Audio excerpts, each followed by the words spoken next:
नमस्कार दोस्तों, स्वागत है आपका मेरे YouTube चैनल में एक नए वीडियो के साथ। फ्रेंड्स, आज की वीडियो में मैं आपको बताऊंगा यूएस टूरिस्ट वीज़ा, जिसे B1 B2 वीज़ा भी कहते हैं, उसकी डॉक्यूमेंट्स चेकलिस्ट के बारे में। यानी आप यूएस टूरिस्ट वीज़ा इंटरव्यू के दौरान कौन कौन से डॉक्यूमेंट्स की आवश्यकता पड़ेगी, उसके बारे में इस वीडियो में मैं आपको बताऊंगा। तो फ्रेंड्स, इस वीडियो को मैंने 3 कैटेगरी में डिवाइड किया है। मैंने ऐसा इसलिए किया है ताकि आपको आसानी से समझ में आ जाए। तो चलिए बिना देर किए इस वीडियो की शुरुआत करते हैं और इस वीडियो के अंत में मैं आपको बताऊंगा कुछ इम्पोर्टेंट बातें जो आपके लिए हेल्पफुल होगी और आपको समझ में आएगी। तो सबसे पहले दोस्तों, जैसा कि मैंने बताया था कि मैंने इस वीडियो को 3 कैटेगरी में डिवाइड किया है। तो पहली जो मैंने कैटेगरी बनाई है वो है मैंडेटरी डॉक्यूमेंट्स, यानी कि जो अनिवार्य डॉक्यूमेंट्स है या जिसकी ज़रूरत पड़ेगी ही पड़ेगी वो डॉक्यूमेंट्स। मैं आपको बता दूं, ये मैंने अपनी तरफ से बनाया है ताकि आपको अच्छे से मैं समझा सकूं। तो पहली जो कैटेगरी है वो है मैंडेटरी डॉक्यूमेंट्स की। इसमें दोस्तों आपका आएगा ओरिजिनल पासपोर्ट, ओल्ड और न्यू दोनों। और जो न्यू पासपोर्ट है वो कम से कम 6 मंथ तक वैलिड होना चाहिए। तो पहला इसमें डॉक्यूमेंट्स होगा ओरिजिनल पासपोर्ट। उसके बाद जो इसमें दूसरा डॉक्यूमेंट्स होगा अपॉइंटमेंट बुकिंग कंफर्मेशन पेज, यानी जो आपका बायोमेट्रिक या इंटरव्यू का जो अपॉइंटमेंट होता है, यानी जिस डेट में आपका इंटरव्यू होगा उसका कंफर्मेशन पेज वो कैरी करना है। उसके बाद DS 160 फॉर्म का कंफर्मेशन पेज। तो ये 3 जो हैं डॉक्यूमेंट्स आपके मैंडेटरी डॉक्यूमेंट्स हैं, ये आपको कैरी करना ही करना है। अगर आप ये तीनों में से कोई भी एक डॉक्यूमेंट्स कैरी नहीं करते हैं तो आपका ना तो इंटरव्यू होगा और ना ही आपका बायोमेट्रिक होगा, यहाँ तक कि आपको एम्बेसी के अंदर एंट्री भी नहीं मिलेगी। तो ये 3 जो डॉक्यूमेंट्स की कैटेगरी है जो मैंने बताई है वो मैंडेटरी डॉक्यूमेंट्स है, ये आपको कैरी करना ही करना है। उसके बाद दोस्तों चलते हैं इम्पोर्टेंट डॉक्यूमेंट्स पर। अब मैं यहाँ पर आपको बता दूं कि मैं जो जानकारी दे रहा हूँ वो आप कहीं लिख रहे हैं कि नहीं लिख रहे हैं, क्योंकि बिना लिखे देखिए काम नहीं होगा। तो लिखने से बेनिफिट ये होगा कि आपको कोई भी चीज़ें एक जगह पर लिखते हैं तो कहीं मान लीजिए इमरजेंसी आपने झटके में देखा तो आपको सब चीज़ें ध्यान आ गई। तो इसलिए थोड़ा लिख लीजिएगा अगर आपको सही लगे तो दूसरा जो है इम्पोर्टेंट डॉक्यूमेंट्स।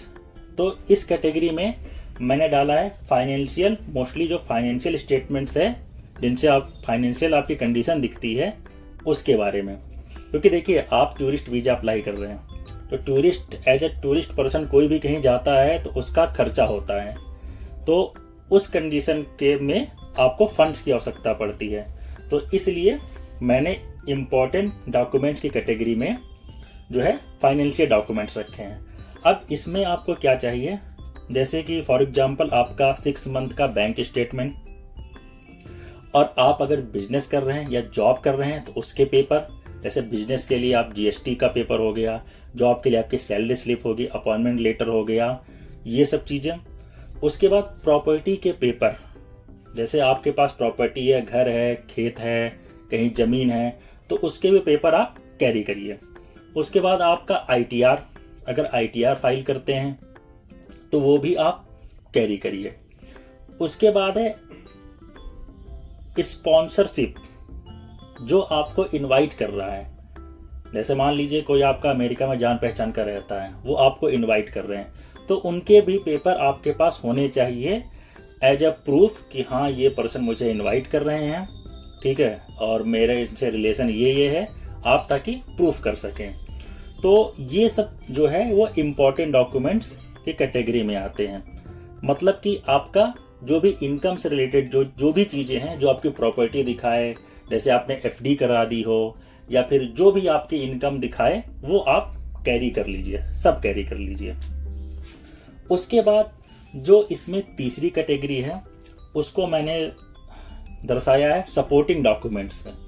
जी हाँ दोस्तों, सपोर्टिंग डॉक्यूमेंट्स।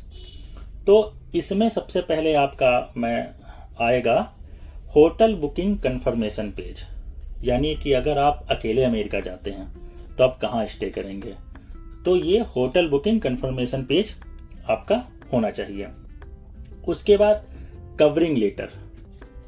तो कवरिंग लेटर अगर कोई नहीं जानता है तो मैं उसको थोड़ा सा बता देता हूँ कि देखिए, कवरिंग लेटर एक हिसाब से रिक्वेस्टिंग एप्लीकेशन होता है।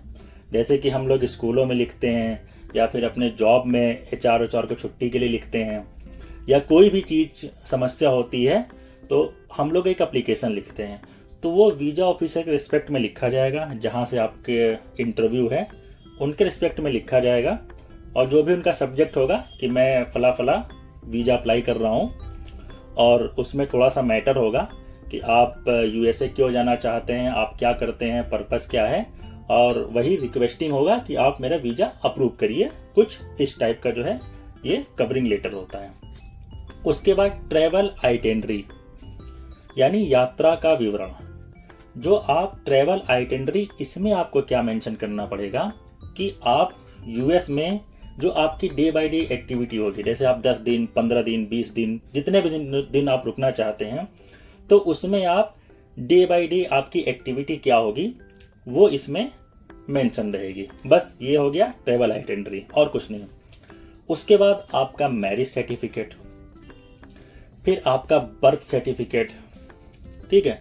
उसके बाद आपके फैमिली से रिलेटेड जो भी डॉक्यूमेंट्स आपको रिक्वायर्ड लगते हैं, जैसे कि मतलब अगर आपके फादर कुछ करते हैं तो उनका भी आप डॉक्यूमेंट्स ले लीजिए कि हाँ मेरे फादर की जो है ये इनकम है, ठीक है। आपकी वाइफ कुछ करती है तो उनका भी आप डॉक्यूमेंट्स आप ले लीजिए, अगर आप अकेले ट्रैवल कर रहे हैं तो, या साथ में कर रहे हैं तब भी। तो ये है आपकी डॉक्यूमेंट चेकलिस्ट।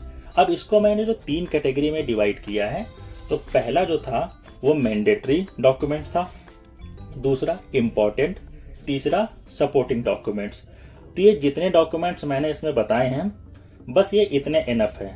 आप चाहें तो और भी एक्स्ट्रा ले सकते हैं, ठीक है।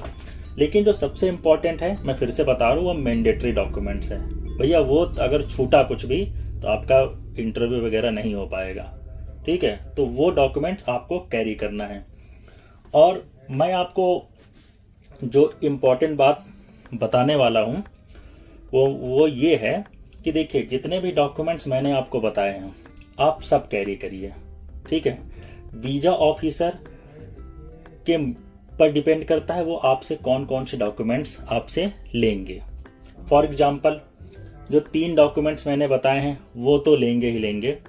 उसके बाद जैसे वो मांग लेते हैं अपनी बैंक स्टेटमेंट दिखाइए, या आप अपनी सैलरी स्लिप दिखाइए, या USA में आप कहाँ रहेंगे तो वो सब वो आप दिखाइए। तो इन सब का वो कुछ भी मांग सकते हैं आपसे, जो भी डॉक्यूमेंट्स है कोई भी डॉक्यूमेंट्स मांग सकते हैं, और उनके मूड पर डिपेंड है, कहीं वो डॉक्यूमेंट्स ही ना मांगे आपसे, ठीक है। तो इसलिए रहेगा तो आप दिखा पाएंगे।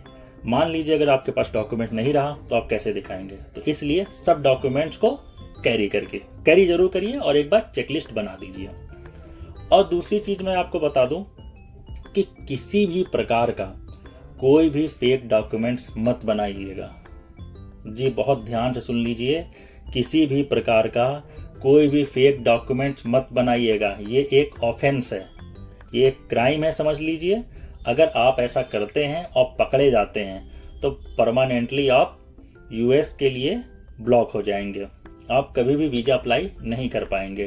तो इसलिए आप कोई भी फेक डॉक्यूमेंट्स मत बनाइएगा।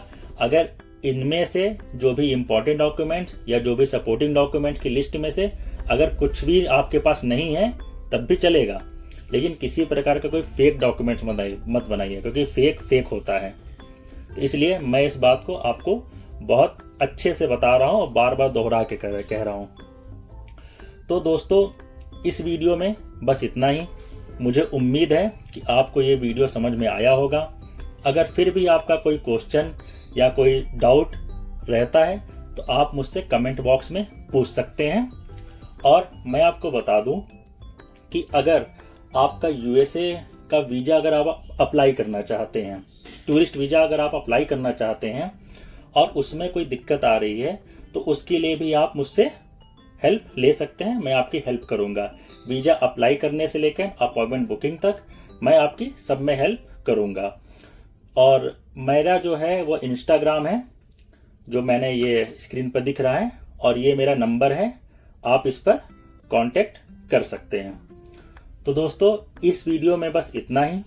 मिलते हैं एक नए वीडियो में एक नए कंटेंट के साथ। तब तक के लिए आप सभी को नमस्कार।